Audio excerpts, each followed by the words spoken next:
We'll now move into item D, which is discussion and acceptance of the 2023 City of San Angelo ADA self-assessment of programs and services. Teresa, you are on. Yes, ma'am. I'm Teresa James. I'm the city attorney and the ADA coordinator for the city of San Angelo.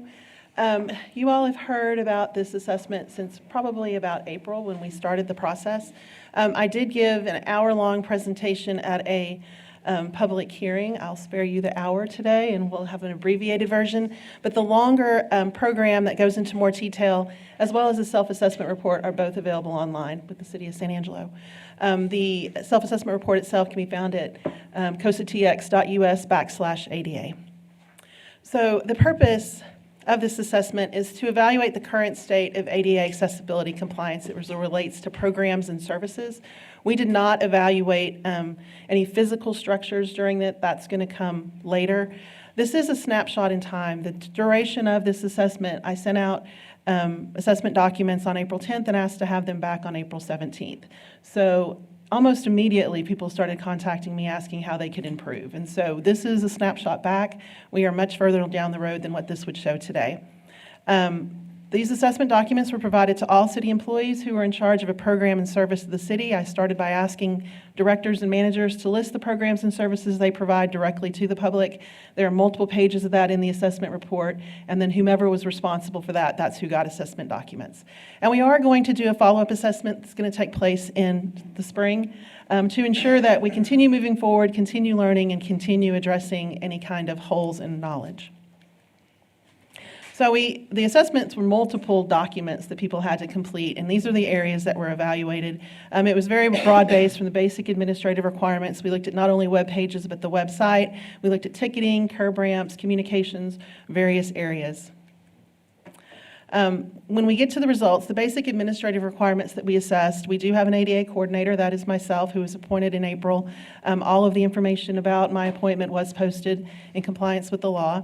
We do have a grievance policy since the 1990s. One of the things I'm going to task my ADA advisory committee to do is to review that and make sure, even though it's legally sufficient, it also makes sense. That we have public notice. It's the DOJ notice that they recommend is posted at all of the entrances of all of our buildings. And moving forward, we want to continue to find new ways to communicate with the public. The general non-discrimination assessment was very broad-based. It talked about everything from service animals to mobility equipment to some communication questions.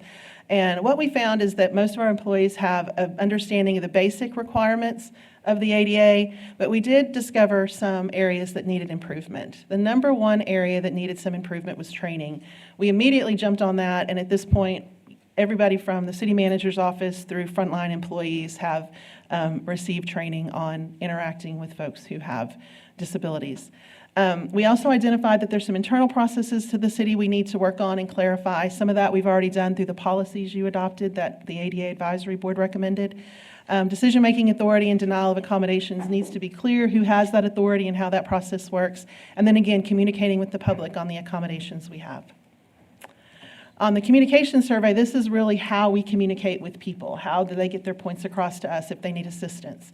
The general findings were most of our employees had only a basic understanding of the types of services that are offered by the city. So generally, everybody knew that we could get one of the interpreters if we needed it. But beyond that, there wasn't a lot of knowledge. Again, the improvements, the types of accommodations we can provide and how to request those. There are certain times when we can deny accommodations. We've done some training. We'll continue to train on what those circumstances are. There was an indication that we have some phones that are available to the public where it's not just you can use my phone if you ask, but it's there for the use of the public. I'm not sure where those phones are located, so the first step is identifying them, but then making sure if we do have a phone available to the public, it is able to access the TTY services. And then what we're finding is the accommodations, particularly if we're using interpreters or CART, those are very expensive services. And right now, it's not a problem. We're able to manage that within the budgets we have, but if we start getting a lot of those requests, that we probably will be coming forward with some budget requirements or requests for you guys. Department web pages, these are the actual pages. This is not the website as a whole. And what we found when we did this assessment was that the people who maintain the pages weren't really clear on how to create or maintain an accessible website. Now, in their defense, these were very technical questions. It's not something you would expect Dahlia, who's my paralegal, to know how to do. So the solution we've come up with is we're going to centralize more of that background work through Brian and Lorelei and with our website provider, and just provide training on the things that our employees can and should be doing to make sure their information is more accessible. We did evaluate emergency management. This is one area where I'm very confident that we meet the needs of people with disabilities. Many people don't know that during the winter storm, we had an apartment complex that housed elderly and folks with disabilities flood, and we had to move all of those folks, including their big heavy chairs and their equipment and their medical equipment, to this building, actually, and accommodate them here. And all of those folks were accommodated either here or in a hotel room where they were better accommodated. So I'm confident that we do this, but going forward, some things that we should consider doing is including people with disabilities on some of our tabletop exercises to make sure that we're thinking of everything that needs to be thought of, checking the shelters when they're set up for accessibility issues, and then improving communication during emergencies. This system right here and the fact that we now have easier access to interpreters will make the communication aspect a lot easier. We evaluated our ticketing process. Ticketing is something that's not mentioned in the ADA, but the Department of Justice views it as a program in service of a city to provide ticketing, and they have guidelines. And so we took those guidelines and looked at our process and began working with our vendors. We do need to continue working with vendors to ensure adequate information is being provided about seats so people can select a more appropriate seat, and finding ways to provide the appropriate amount of companion seating. Those were the two main areas that were of concern that are still outstanding. Curb ramps. 2 employees answered this survey, and at the time there was a little bit of confusion on whether we had a curb ramp program, who qualified, and what the effect was. Since that time, and actually on the consent agenda today, you approved money for a curb ramp program, and we do appreciate that very much. We've already, Patrick and I, talked to a business downtown to see if we can utilize some of that funds to make that particular portion of downtown a little more accessible for them. We also need to make sure that as we're developing projects, when they're in the development phase, we start seeking input from folks. I think we learned that lesson on the ramp. We did have public input, but the ship had sailed way down the river by the time they got that input. And so there wasn't a lot that we could change at that point in time. So making sure people get input a little bit earlier is going to be necessary. On the website, which is different than the web pages, we actually have 4 websites affiliated with the City of San Angelo. There's our city site. Fort Concho has one, the San Angelo Police Department has one, and the Development Corporation has one. The only one that has any kind of compliance for accessibility right now is the City of San Angelo website. It's pretty expensive, and you have to have a pretty high level of knowledge to make those websites accessible, particularly if they were created, like ours was created in 2014, when accessibility of a website wasn't even a thing. So our action steps is we're going to continue using SilkTide on our own personal website, the City of San Angelo website. But we do know that there's some things that our website just will not do that are required by those standards. So at some point in time in the future, we're going to be coming back to ask to upgrade the website we have to be able to do everything we need to do to make it accessible. External department websites should be given pages within the city website, so that particularly is Fort Concho and the police department. We'll be having conversations with them for moving off their own hosted website onto a web page of the city. That is something that's budgeted, so the city is paying for at least the police department's website as well. But they either need to do a better job of making that accessible, or they need to come under the umbrella and let Brian and Lorelei help them with that. And then gaining input of accessibility of the website should be sought with citizens who actually use it. You know, a lot of people see that little accessibility button that is on websites. People with disabilities really don't like that button. It actually makes it worse for screenwriters. Brian and I talked to a lot of people about that. There are a couple people who say they're good.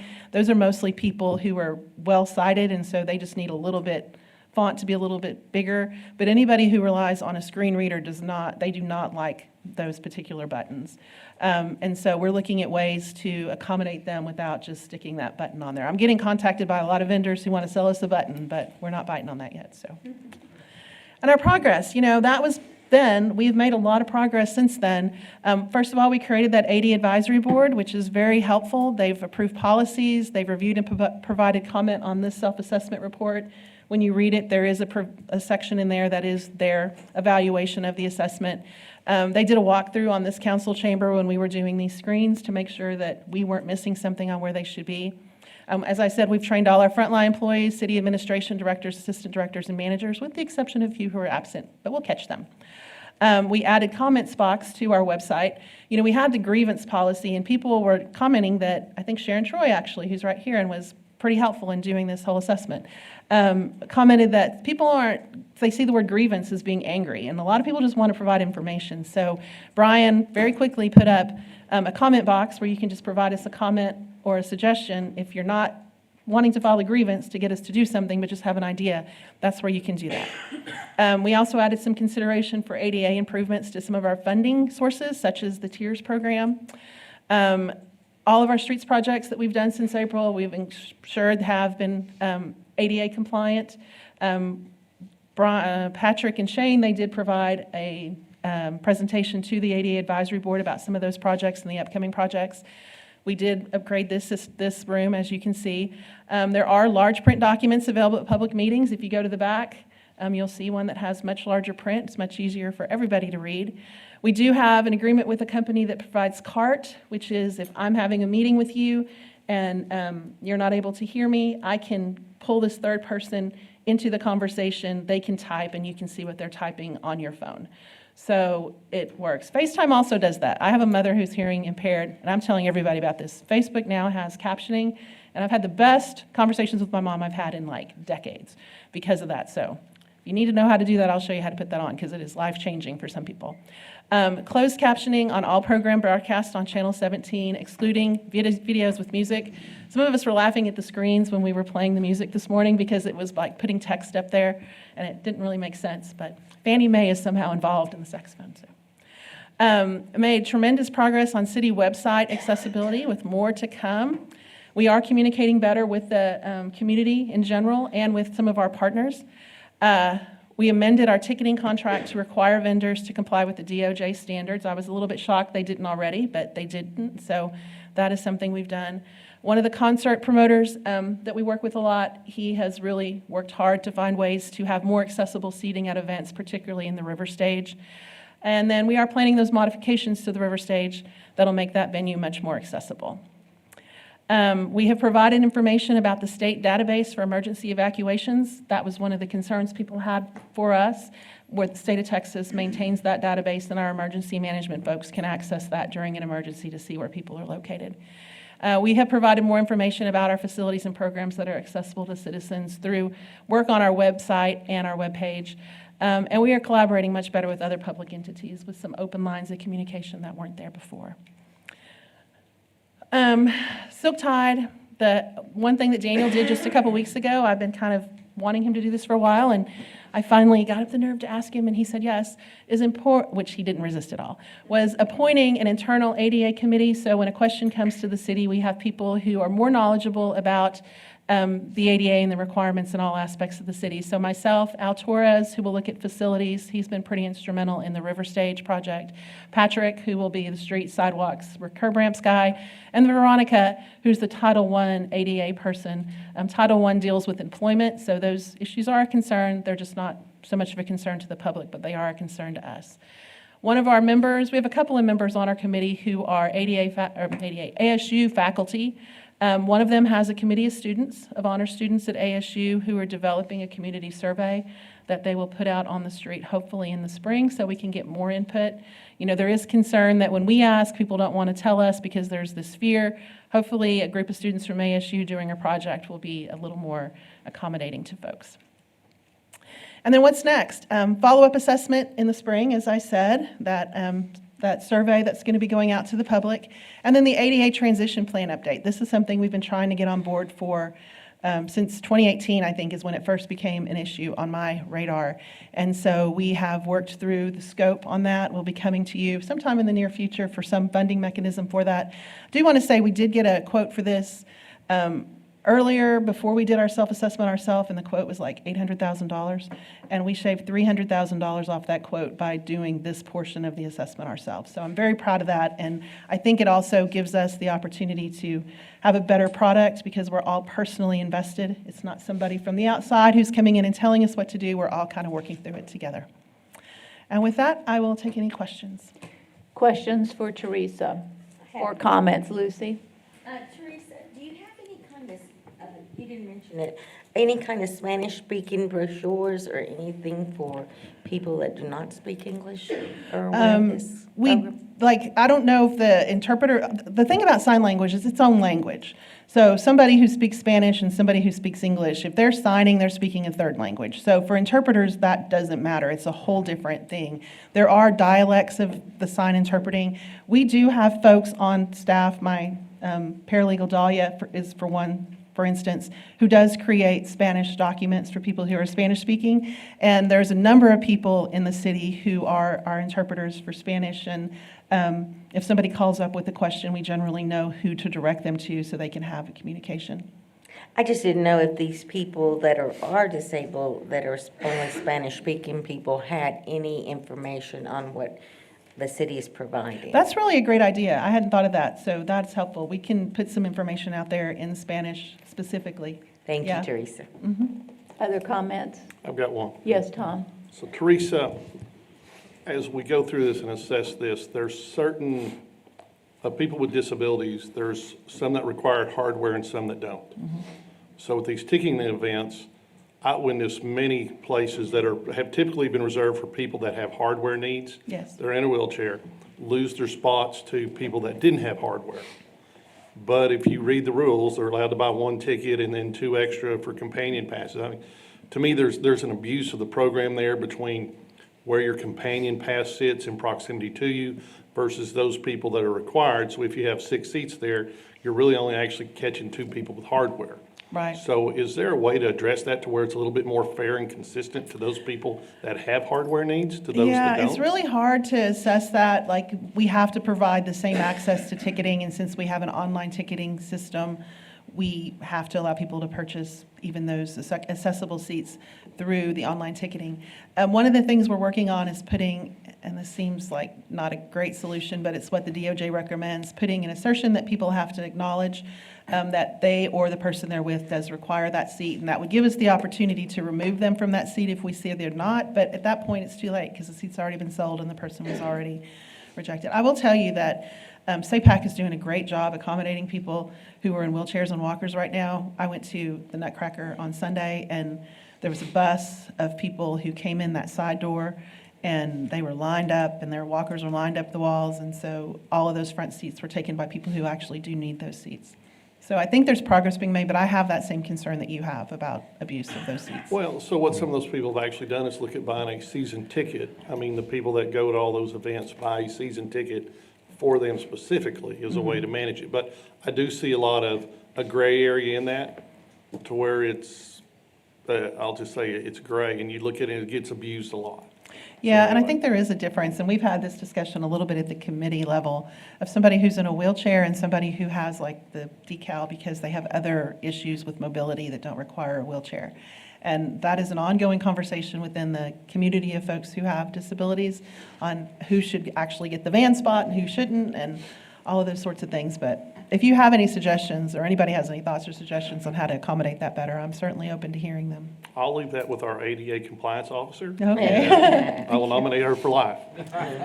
Teresa, one of the biggest questions I get from people is the support animal situation. Could you explain support animals, the rules and regulations attached to that? Yeah, when it comes to access to facilities, housing is a little bit different, but when it comes to access to a facility, there's really only 2 questions that you can ask people who have a service animal, and that's, is that a service animal and what's it trained to do? You can't have them demonstrate what they do, you can't have them, you can't ask any questions about the disability. So if they're able to answer those 2 questions, then it's a service animal and it's allowed to access any portion of a facility that anybody else is able to access. One of the questions comes up to me a lot about restaurants. The need for a service animal trumps health codes. So even though I couldn't bring my pet dog into a restaurant for health code reasons, I am able to bring a service dog. Now, you can remove a service animal if they are not trained well, not potty trained, or if they are out of control. But even if you have the animal removed, you still need to provide some kind of service to the person. Thank you. Other questions and comments for Teresa? I want to call out Larry before he says anything. I He's know on my he committee, waits, and so he does I'm a great moving on, job. and then he raises his hand, so Yes. we're going to get him before then. He and his wife are both very good and active members of our community and the ADA committee, and we appreciate all that you've done. Well, I applaud you for this self-assessment. This was just an almost unimaginable labor that you went through to get this done. This was an awful lot of hard work, and it was extremely impressive. Thank you. So do we need a motion to accept your ADA self-assessment We program? do. If you- May I have a motion for approval of the self-assessment? Second. And seconded by, a motion by Tommy, seconded by Larry. We'll open it up for public comment.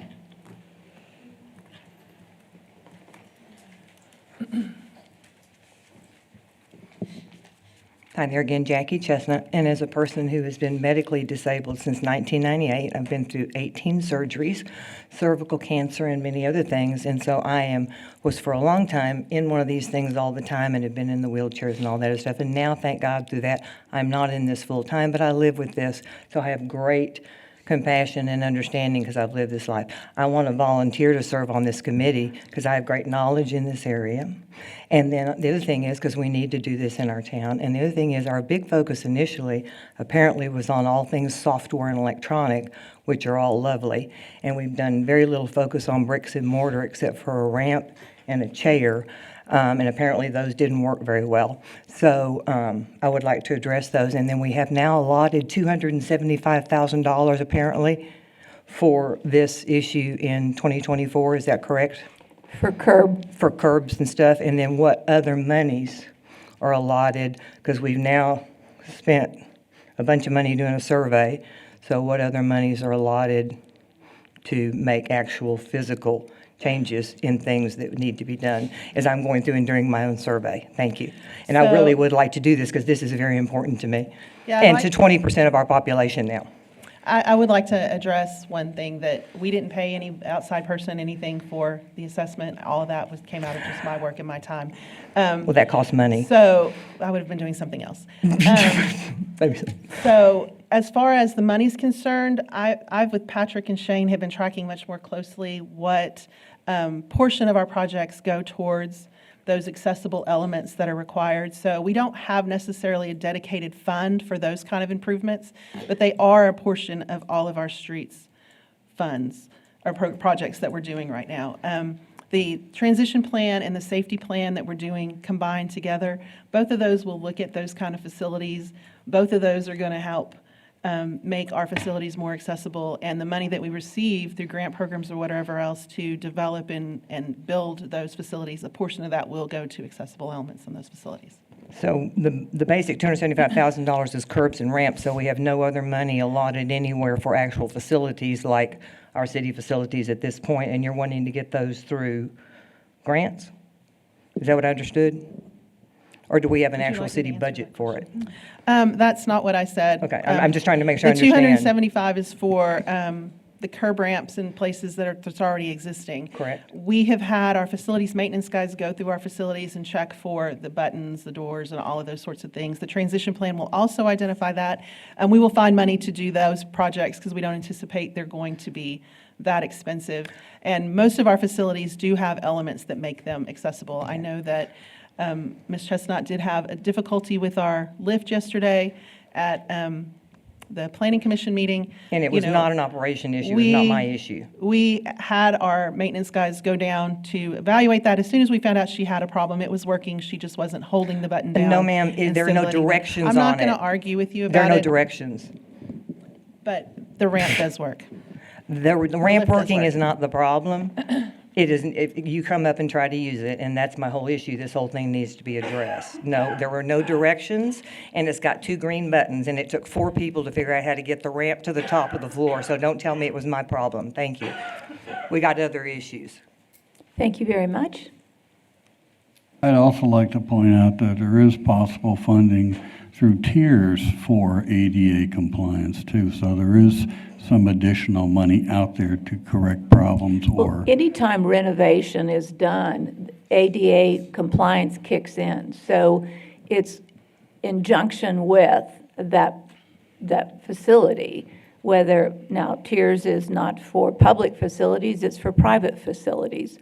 But again, as we remodel and redo, all of those issues addressing ADA will be brought into the project. Brian, you're on. Brian Kendrick, Director of Human Resources. I just wanted to say that one of the joys of working in human resources is when you find the right person to put in the right position to serve our community. And as a third-generation public servant, that really gets me excited. And I can tell you that as the former ADA coordinator, you now have the right person in that position with the right passion for it, the love to do it, to serve this community. And so I just wanted to advocate for that whenever I get the opportunity. Thank you very much for those comments. Thank you, Brian. Further public comment, Sharon?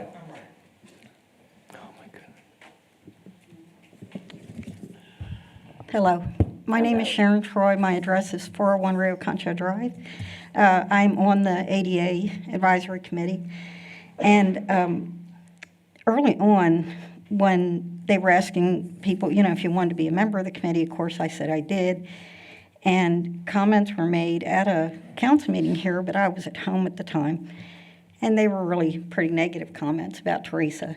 And I did let other people know how I felt about that, because I totally disagreed with it. So I just want to publicly say that Teresa is very approachable. She's very qualified. And on this committee, I made a point to talk to people in the community and say, hey, I'm on this committee. Is there anything you can tell me that I can relay to the committee, that would make, things more accessible, easier, as far as the city's, facilities and whatnot. And then I would forward those to Teresa, and we would talk about them during our committee meetings. And most of them, I think, have already they're being worked on or resolved. But one of the hardest things was getting people to tell us, it's easy for people to come up and, complain and, and everything. And of course, Financial Live jumped on it when those negative comments were made about Teresa. And, but it's, we need people to come up here and say, or to let Teresa know, submit it online or on the phone, hey, I had trouble using this, or this would make it easier for me.